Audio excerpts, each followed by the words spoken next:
Welcome to our first attempt at a sculpting tutorial video, sculpting a Fleur de Lis. Okay, some tools first. This is a wax carver number 5, or a Zal dental tool, it's also known as. It's got a pointy end and it's got a, as you say, a more blunted, rounded off end. I use both of them for sculpting. This is also supposed to be a wax carver number 5, but it's much more blade-like. It's the same tool, just bought from a different manufacturer. This is a bit of putty on the end, just get rid of that. This is a silicon-tipped clay shaper tool. It's a Royal Sovereign size 0 clay shaper, chisel point. Okay, I've rolled out a little bit of putty here. I'm using brown stuff, very similar to green stuff. It's supposed to take a harder edge, but I haven't really noticed any difference. I've put a small blob of putty on. I'm smoothing it out into an oval shape. Then all I'm going to do is take the sharp end of the wax 5 and just cut the edges off. I'm looking to make it into a sort of diamond shape here.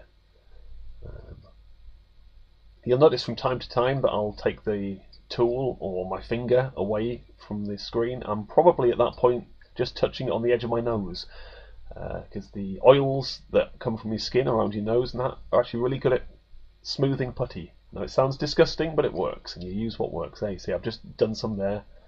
And I'm using it to smooth the surface. That's our diamond shape. Now we're looking to get this kind of shape, Fleur de Lis with a band across the middle. It looks quite complicated, but it's pretty straightforward to do. We just need to make some cuts.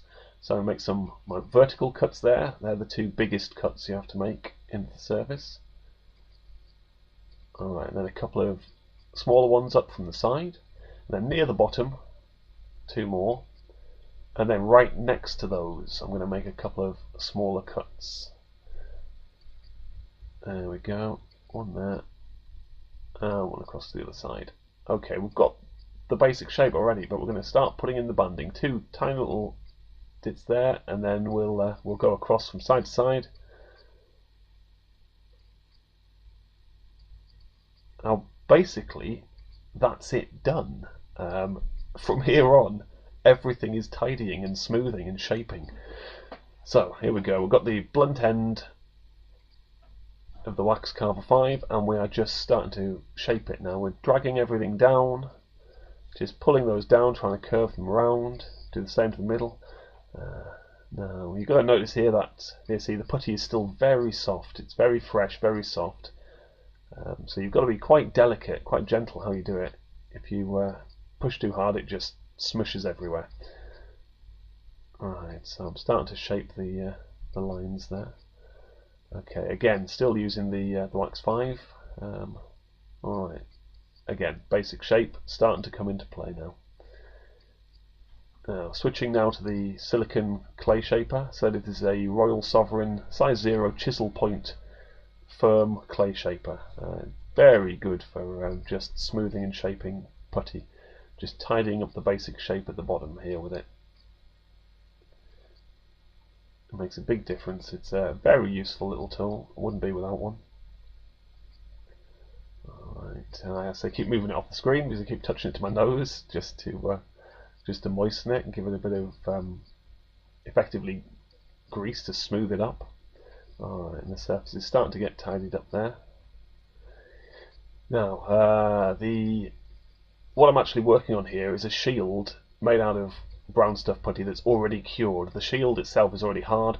I've got a lump of milliput there that I keep just for this sort of thing. It's basically just an old lump of hardened milliput, and when I want a shield that I'm going to put a shape on, I make the shield and push it onto the milliput, let it cure there. You can just pop it off afterwards, put the point of a sculpting tool underneath and pop it off. I just find it easier to sculpt a design on a shield when I can hold it on something like that.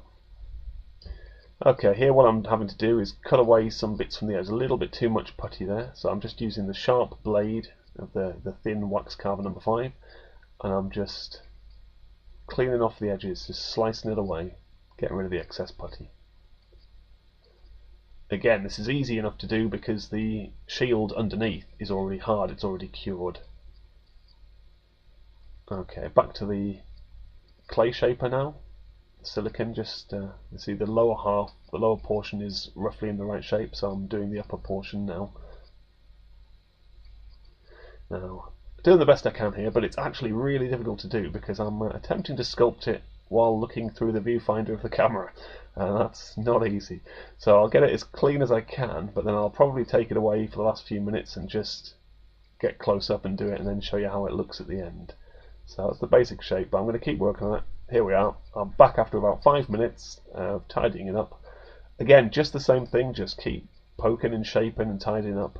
And that's your Fleur de Lis shape. You can use that for, you know, shields, or if you're doing Sisters of Battle for 40k, or just general historical stuff.